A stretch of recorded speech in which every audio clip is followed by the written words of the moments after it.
High বন্ধুরা, আমি আজকে একটা হেয়ারের শর্ট ভিডিও টিউটোরিয়াল নিয়ে চলে এসেছি। ক্লায়েন্ট এসে আমায় বলল যে আমার চুলটা সফট আর শাইন করে দাও স্পা করে।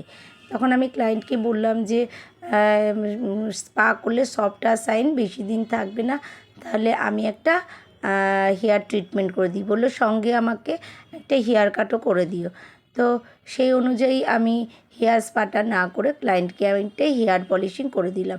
কেননা ক্লায়েন্টের হেয়ারটা ছিল ভার্জিন হেয়ার, সঙ্গে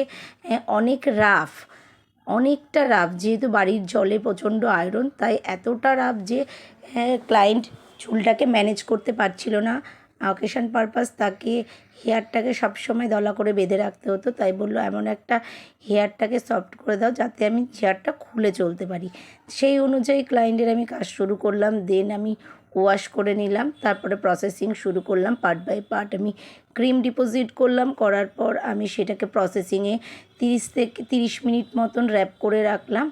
দেন আমি ওটাকে ওয়াশ করছি। ওয়াশ করার সময় তোমরা দেখতেই পাচ্ছ হেয়ার থেকে কীরকম আয়রন বেরাচ্ছিলো, কালো কালো কি মনে হচ্ছে যে কালার দিয়েছে, কিন্তু ক্লায়েন্ট বলছে আমি মাথায় শ্যাম্পু ছাড়া কিছু অ্যাপ্লাই করি না। তো তারপরে আমি ফুল ড্রাই করে নিয়ে দেন আমি ওটাকে আয়রনিং করলাম যাতে হেয়ারটা আরও বসে যায়। তো করার পর আয়রনিং পার্ট বাই পার্ট আমি আয়রনিং করলাম। করার পর আমি ক্লায়েন্টকে সিরাম দিয়ে ছেড়ে দিয়েছি। তো ও 3 দিন পর হেয়ারটাকে ওয়াশ করবে। দেন দেখতেই পাচ্ছ চুলটাকে আমি সামান্য জাস্ট আয়রনিং করার পর চুলটায় কতটা শাইন হয়েছে।